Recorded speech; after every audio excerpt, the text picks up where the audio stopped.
আমাদের জীবনে এমন কিছু আত্মীয় স্বজন আছে যাদের সাথে সম্পর্ক ছিন্ন করলে শুধু আখিরাতে নয়, দুনিয়াতেও মানুষের জীবন ধ্বংস হয়ে যায়। বিসমিল্লাহির রহমানির রহিম। আসসালামু আলাইকুম প্রিয় ভাই ও বোনেরা, আজকে যে ভিডিওটি নিয়ে কথা বলবো সেটা খুবই গুরুত্বপূর্ণ, খুবই বাস্তব এবং আল্লাহর দৃষ্টিতে অত্যন্ত স্পর্শকাতর একটি বিষয়।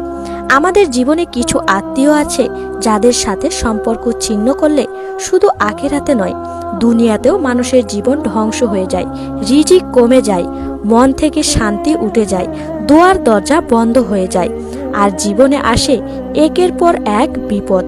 আজকের এই ভিডিওটি থেকে আমরা জানব কোন সেই চারজন আত্মীয় যাদের সাথে সম্পর্ক ছিন্ন করা মারাত্মক গুনাহ এবং দুনিয়াতেই ধ্বংসের কারণ। ভিডিওটি শেষ পর্যন্ত দেখার অনুরোধ রইল। ইনশাআল্লাহ আপনার পুরো দৃষ্টিভঙ্গি বদলে যাবে। প্রথম আত্মীয় আমাদের বাবা মা। দুনিয়াতে সবচেয়ে বেশি হক কার জানেন? আমাদের বাবা মার। সুখে দুঃখে স্বপ্ন পূরণে লালন পালনে তারা জীবনের সবটুকু দিয়ে দিয়েছেন।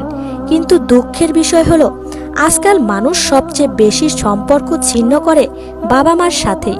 একটু কথা কাটাকাটি হলে, একটু মন খারাপ হলে সন্তান দূরে চলে যায়, ফোন বন্ধ করে দেয়, মাসের পর মাস খোঁজ নেয় না। আল্লাহ তাআলা কোরআনে বারবার বলেছেন, তোমরা আমাকে ইবাদত করো এবং বাবা মার সাথে উত্তম আচরণ করো। রাসূল পাক সাল্লাল্লাহু আলাইহি সাল্লাম বলেছেন, বাবা মায়ের অশ্রুর মূল্য আকাশ জমিনের চেয়েও বেশি। বাবা মাকে কষ্ট দিলে রিজিক কমে যায়, ঘরের বরকত উঠিয়ে নেওয়া হয়, আর ব্যক্তির মানসিকভাবে ধ্বংস হয়ে পড়ে। অনেকেই জীবনের আর সমস্যা কেন জানেন? কারণ বাবা মায়ের মনে কষ্ট দিয়েছেন। যাই হোক না কেন, বাবা মায়ের মনে কষ্ট দেওয়া যাবে না, বাবা মায়ের সাথে সম্পর্ক ছিন্ন করা যাবে না। দ্বিতীয় আত্মীয় ভাই বোন। মানুষ জীবনের সবচেয়ে বেশি বিশ্বাস করে যাদের উপর, তারা হচ্ছে ভাই বোন। কিন্তু সম্পত্তি, ঝামেলা, হিংসা, ভুল বোঝাবুঝি বা সামান্য কথার কারণে আজ অনেক ভাই বোন বছরের পর বছর একে অপরের সাথে কথা বলে না। মনে রাখবেন, যে ব্যক্তি ভাই বোনের সাথে সম্পর্ক রাখে আল্লাহ তার রিজিকে বরকত দেয়, আর যে ছিন্ন করে আল্লাহ তার রিজিক সংকুচিত করে দেয়। এক কথা, একটি ফোন, একটি সালাম সম্পর্ককে আবার নতুন করে জাগিয়ে তোলে। শুধু একটি ক্ষমা চাওয়াই মানুষকে দুনিয়া ও আখেরাতে উত্তম করে তোলে।